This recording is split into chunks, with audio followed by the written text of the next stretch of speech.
ते हर पुन्हा एकदा अमरकंटकच्या अलीकडे जंगल लागलेलं आहे. परिक्रमेचा रस्ता बरोबर आहे, कारण की ही जी चिंधी बांधली ना ती बरोबर आहे. मी आमच्या सवंगड्यांपासून थोडा पुढे आलो, पण जंगल बघा, भयानक, भयावह, भयानक नाही भयावह, खूप भारी जंगल, घनदाट जंगल, पशु प्राणी, पशु पक्षी, साप.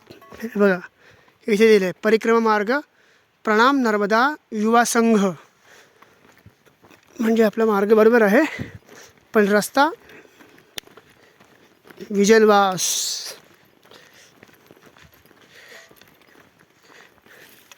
बाकी हिंस्र पशूंची वगैरे काय माहिती, कारण की ते शेळ्या आणि गुरढोरं रानामध्ये बिंदास चरतात.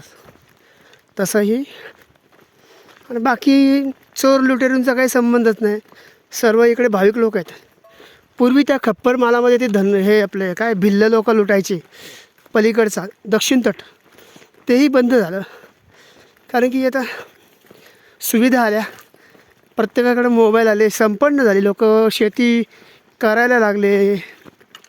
तो पूर्वीचा काळ होता, आता ते राहिले नाही. आणि इकडे या बाजूला सर्व भाविक. आत्ता एक नुकताच भगवान शंकरांच्या प्राणप्रतिष्ठेचा ही नर्मदा मैया वाटतं. हे बघा नर्मदा मैयाचं पात्र. ते म्हणाले होते ना की मैया निमुळत होत जाईल. समुद्र सपाटीपासून जिथे उगम म्हणजे मिठी तलाईपासून ते अमरकंटकपर्यंत हा भाग चढणीचा आहे. आणि मैयाचं पात्र हे निमुळतं आणि थोडंसं वेगाने वाहणार आहे. हा उंचीचा भाग आहे, उगमस्थान आहे. त्यामुळे तुम्हाला आता नर्मदा मैया ही निमुळत्या स्वरूपात वाहताना दिसेल. 100% ती मैयाच आहे. पुढे दिसेल आपल्याला. मैयाच्या कडेला पण जाऊ शकत नाही, कारण की ते काही लोकांनी सांगितलं आहे की मैयाचं पात्र छोटं आहे, अगदी एखाद्या पाटाच्या पाण्यासारखं आहे. ते पाटाचं पाणी वाहतं, ते पाटाचं पाणी वाहतं ना, तर तुम्ही असं सहज पाय पलीकडे टाकून जर गेलात तर तुमची ही परिक्रमा खंडित होऊ शकते. हे बघा आपला भावनेचा भाग आहे. ओंकारेश्वरपासून आपण इथपर्यंत आलो, आणि जर नजर चुकीने पलीकडे गेलो तर त्याचा काही दोष नाही. जाणीवपूर्वक तुमचं जर तुम्ही म्हटलं काय होत नाही तर मग तो दोष आहे. म्हणून तसं काही घाबरायचं काम नाही. पण जाणीवपूर्वक गाडीमध्ये बसणं, पूल ब्रिज जर असं पलीकडे जाणं वगैरे वगैरे, तर तो दोष लागेल. एवढं घाबरायचं काम नाही. एवढी काय भगवान शंकर किंवा नर्मदा मैया क्रूर नाही आहे तुमची नर्मदा परिक्रमा खंडित करण्याकरता. 100% ते पात्र जे गेलं, आवाज थोडा येतो आहे, ते मैयाचं आहे. पण आपण तिथे जावंच का? तसंच एक ओढा गेला. आम्ही थांबलो, 10 मिनटं थांबलो. तिथे ते पलीकडे मुलं होती. तो बाबाजी आ जाओ, ये मैया नहीं है, ये एक छोटासा नाला है, ये अलग है. तेव्हा मी पलीकडे गेलो. म्हणजे मला माहिती नाही म्हणून मुद्दाम पलीकडे जायचं असं नाही. तिथे थांबा, मागचे परिक्रमावासी येऊ द्या किंवा कोणीतरी येऊ द्या, त्यांना विचारा हे वाहतं पाणी कोणत्या नदीचं आहे, नर्मदा मैयाचं आहे का कसलं आहे. साशंका असेल तर थांबा, अन्यथा कोणतंही पात्र ओलांडून पलीकडे जाऊ नका उजव्या हाताला.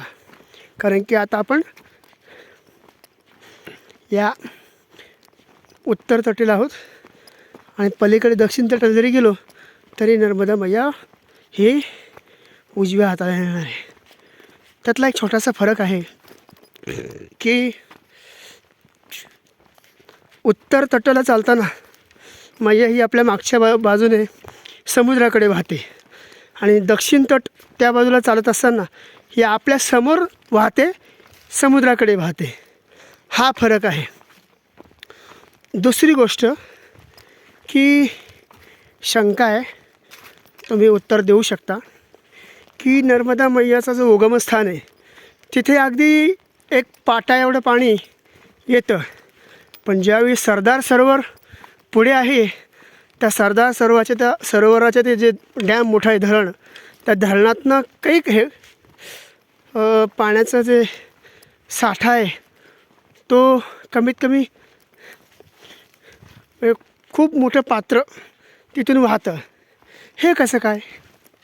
हे उत्तर तुम्ही कमेंटमध्ये सांगा. मला उत्तर विचार करून मी ते सुचवलं. कमेंटमध्ये करून सांगा की अमरकंटकला मैयाचं पात्र छोटं आहे, पण सरदार सरोवर जे आहे धरण मोठं, त्याच्या पलीकडे समुद्राकडे जाताना एवढं समुद्रासारखं पात्र कसं होतं? उत्तर सांगा कमेंटमध्ये.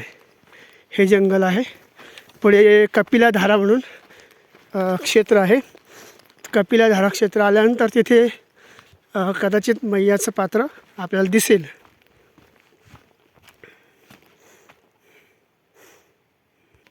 हे बघा, ठिकठिकाणी असे बोर्ड लिहिलेले आहेत, लिहिलेले दिसतील तुम्हाला, आणि ते लिहिलेले बोर्ड मार्गदर्शक आहेत आपल्याला.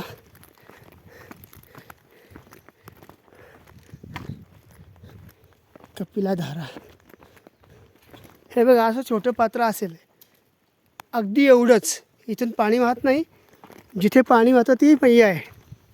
आणि पाण्याचा आवाज मला इथून येतो आहे. पुढे होईल दर्शन.